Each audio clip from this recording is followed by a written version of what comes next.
Presenting the classics of Sam P. Chaladurai. Sam P. Chaladurai அவர்களின் போதனை களஞ்சியத்திலிருந்து.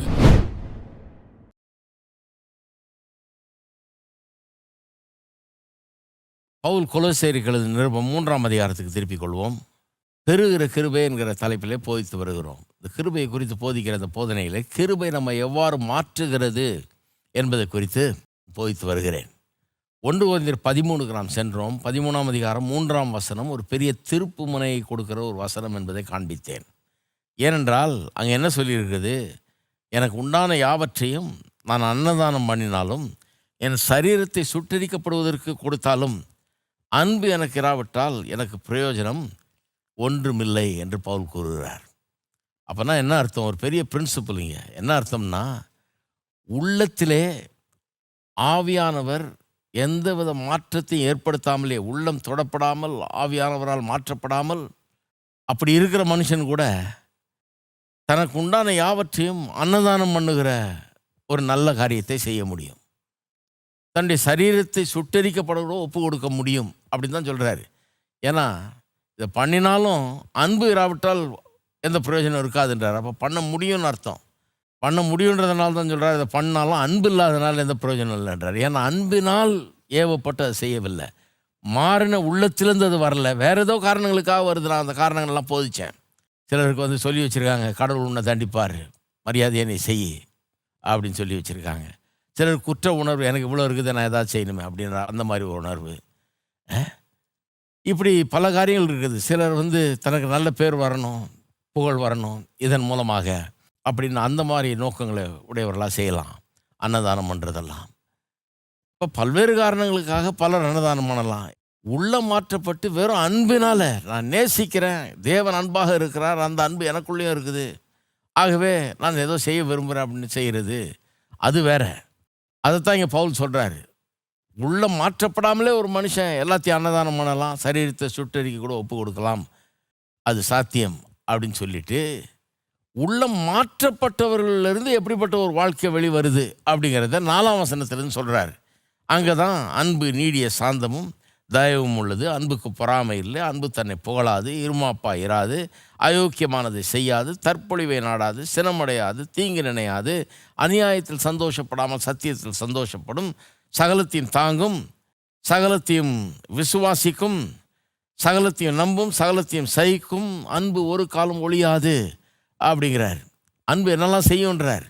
தேவ கிருபை ஒரு மனுஷனுடைய உள்ளத்தை மாற்றும் போது மாறின மனுஷனாக அவனிலிருந்து எப்படிப்பட்ட கிரியைகள் வெளிப்படும் என்கிறத அங்கே சொல்கிறார். அப்போ தேவனுடைய கிருபை ஒரு மனுஷனை மாற்றும் போது, உள்ளத்தில் மாற்றம் ஏற்படும் போது அவன் எப்படி நடந்து கொள்ளுகிறான், என்னென்ன பண்புகள் அவனிடத்திலிருந்து காணப்படுகிறது என்பதை குறித்து பார்த்து வருகிறோம். முதல்ல நீடிய பொறுமையை பற்றி பார்த்தோம், மன்னிப்பு இதெல்லாம் பார்த்தோம். அதன் பிறகு தயவு, கைண்ட்னஸை குறித்து பார்த்தோம். இந்த வாரம் சமாதானம் என்கிற குறித்து பார்க்க போகிறோம். அது வேற ஒரு லிஸ்ட்டில் வருது.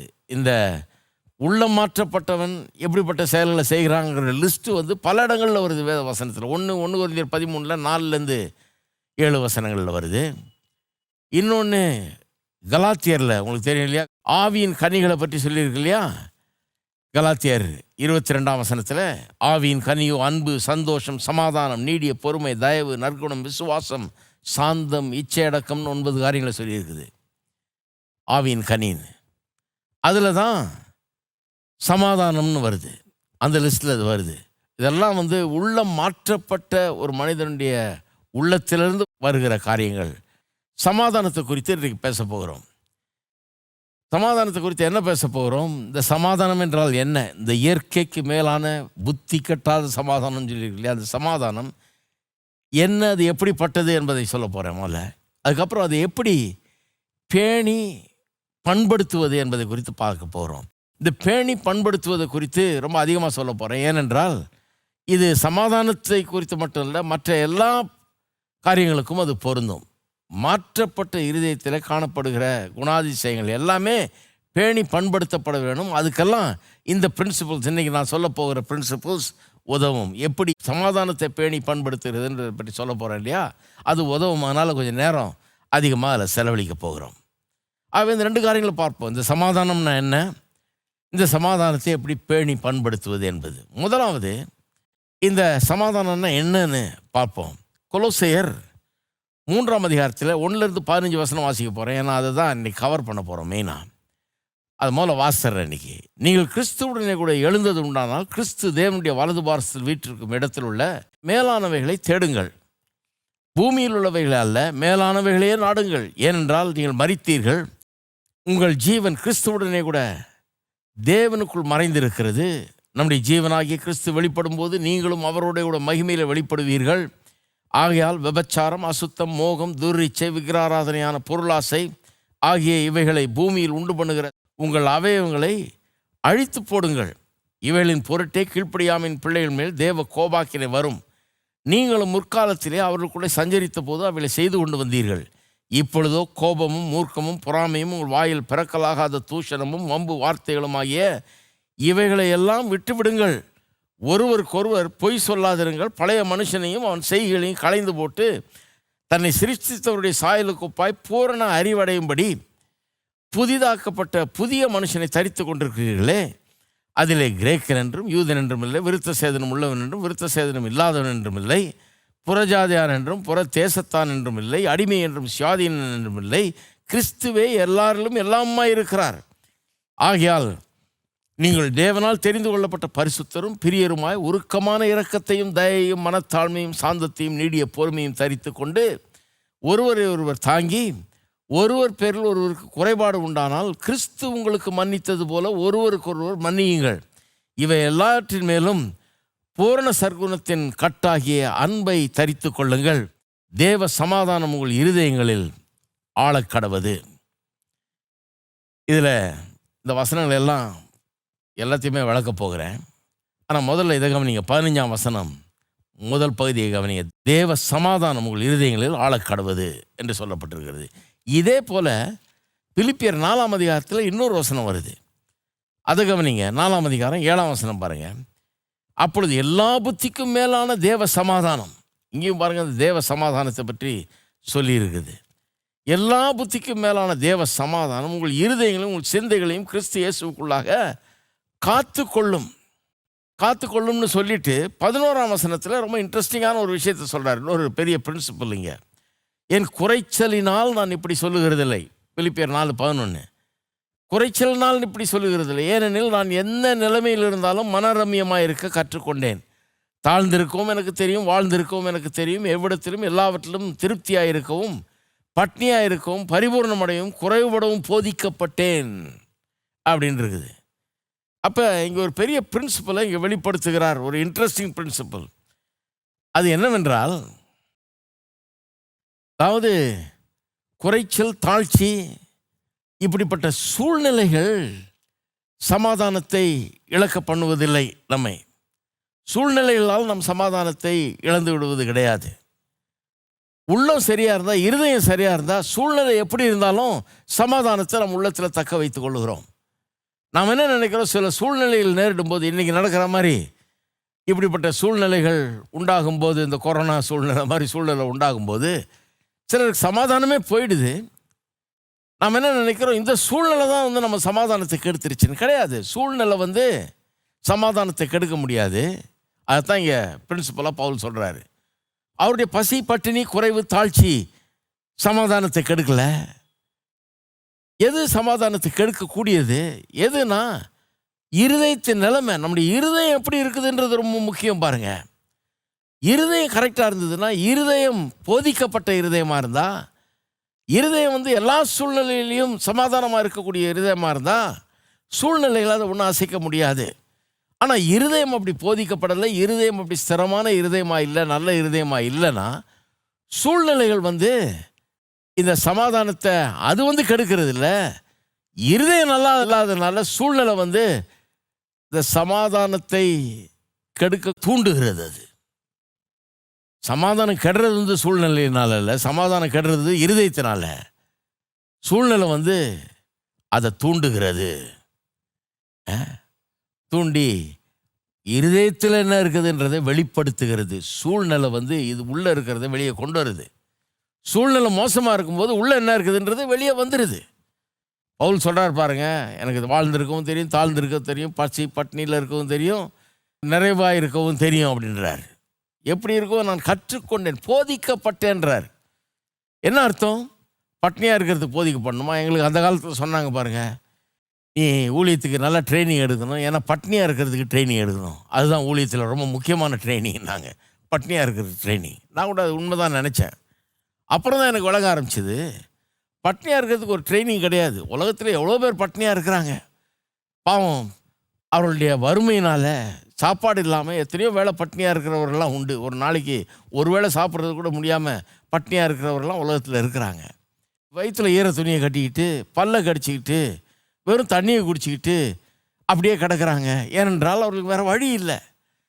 அவங்க எங்கேயும் போய் யூனிவர்சிட்டியில் படிச்சுட்டு வரல, இப்படி பட்னியாக இருக்கிறதுக்கு கற்றுக்கிட்டு வரல. அவங்க அப்படியே பழக்கத்தில் வந்துருச்சு. அவங்களுக்கு நல்லா தெரியும் பசி பட்னியில் இருக்கிறது எப்படின்னு தெரியும். அது கூட பெரிய ட்ரைனிங் எடுத்துக்கிட்டு வரல அவங்களுக்கு தெரியும். பவுல் சொல்கிறார், நான் போதிக்கப்பட்டேன்னார். எப்படி என்ன சொல்ல போதிக்கப்பட்டார்? பசி பட்னியாக இருக்க போதிக்கப்பட்டாரா? இல்லை. பசி பட்னியின் மத்தியில், குறைச்சலின் மத்தியில், தாழ்ச்சியின் மத்தியில், சூழ்நிலையெல்லாம் நல்லா போகாத நேரத்தில் எப்படி நடந்து கொள்ள வேணும், என்ன சிந்திக்க வேணும், என்னத்தை பேச வேண்டும் என்கிறது அவருக்கு போதிக்கப்பட்டிருந்தது. இதுதான் கிறிஸ்தவர்களுக்கு இன்றைக்கி அவசியம். பாருங்கள், பசி பட்னியாக இருக்கிறதுக்கு ஒரு ட்ரைனிங் தேவையில்லை, அது யாருமே பண்ணிக்குவாங்க, எவ்வளோ பேர் இருக்காங்க. ஆனால் அந்த நேரத்தில் என்னத்தை பேசக்கூடாது, என்னத்தை சிந்திக்கக்கூடாது, எதை சிந்திக்கணும், எப்படி பேசணும், எப்படி எண்ணணும், எப்படி நடந்து கொள்ளணும், எப்படி விசுவாசிக்கணும், எப்படி கர்த்தருடைய வார்த்தையில் நிலைத்து நிற்கணும் அப்படிங்கிறது போதிக்கப்பட வேண்டும். அதுதான் சொல்கிறார்.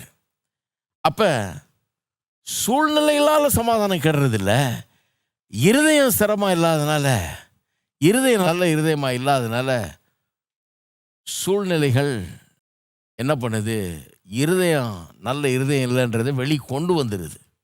வேறு ஒன்றும் கிடையாது. சூழ்நிலை ஒன்றும் சமாதானத்துக்கு எடுத்துடல, இருதயம் ஏற்கனவே கெட்டு போயிருக்குது.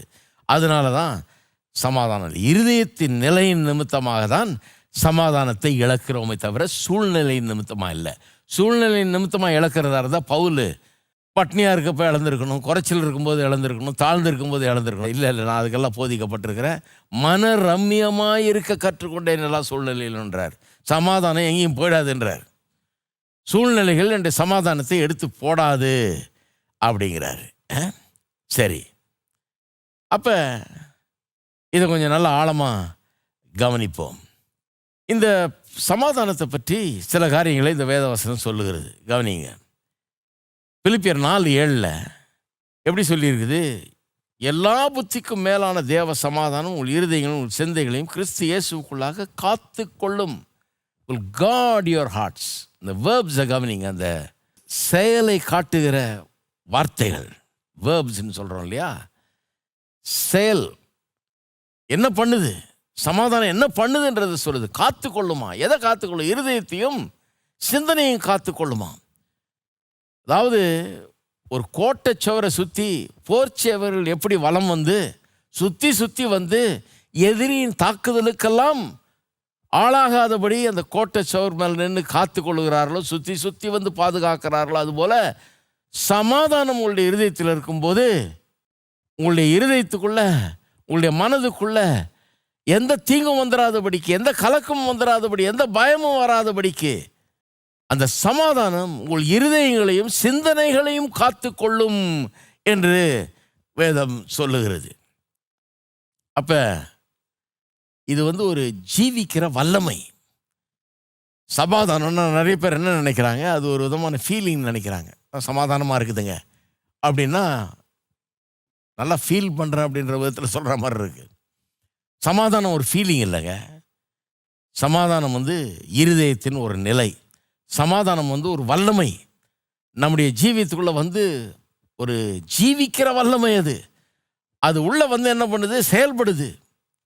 உள்ளே செயல்படுறது மட்டும் இல்லை, ஆதிக்கம் செலுத்துகிறது, காக்கிறது. உள்ள எதுவும் நுழைஞ்சிடாதபடிக்கு, கவலை, பாரம், பயம் இதெல்லாம் நுழைஞ்சிடாதபடிக்கு காக்கிறது. அப்படி செயல்படுகிற ஒரு வல்லமை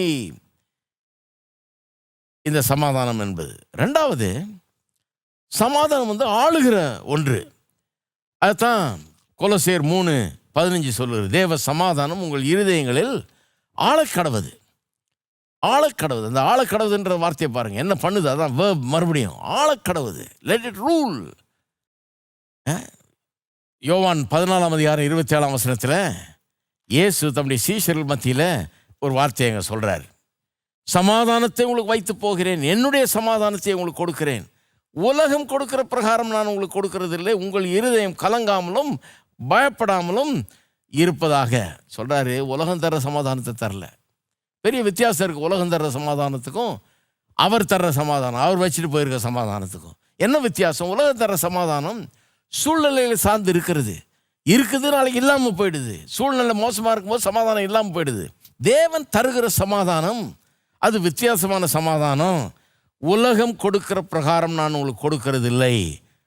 அப்படின்னா என்ன அர்த்தம்? உங்கள் இருதயம் கலங்காதிருப்பதாக, பயப்படாமல் இருப்பதாகன்றார். அப்படின்னா என்ன அர்த்தம்? அப்பேற்பட்ட சமாதானம்.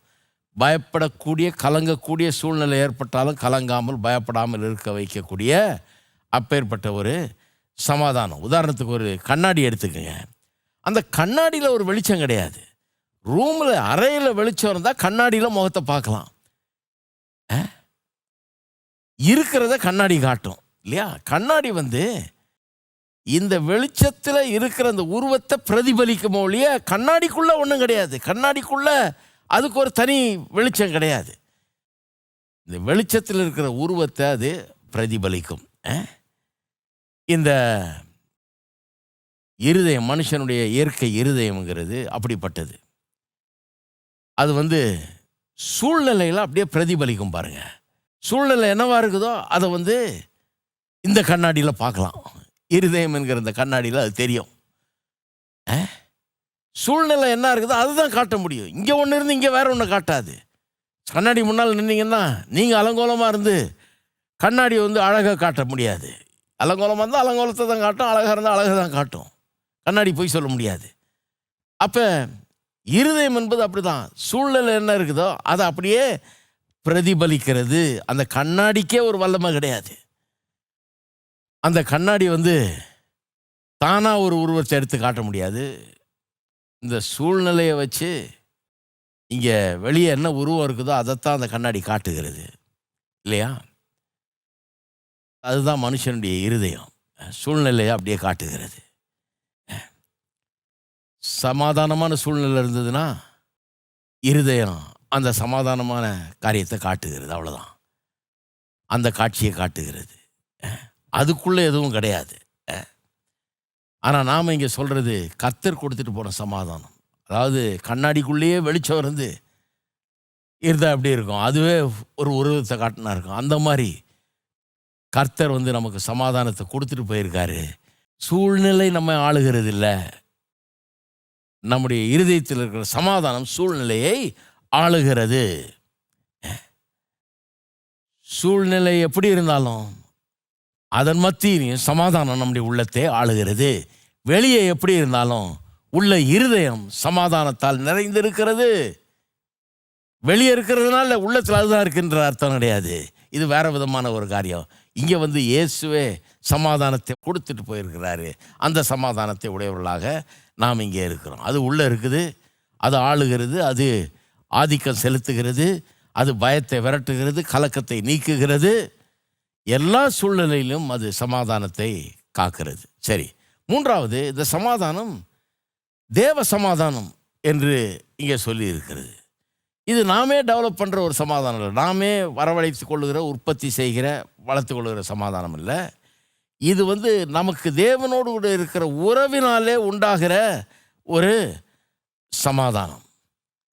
ஆகவே இந்த சமாதானத்தை பெற்று அனுபவிக்கிறதுக்கு அவரை நாம் டிபெண்டாக இருக்கிறோம். அவர் மேலே டிபெண்டாக இருக்கிறோம். அவரை முற்றிலுமாய் சார்ந்து இருக்கிறோம்.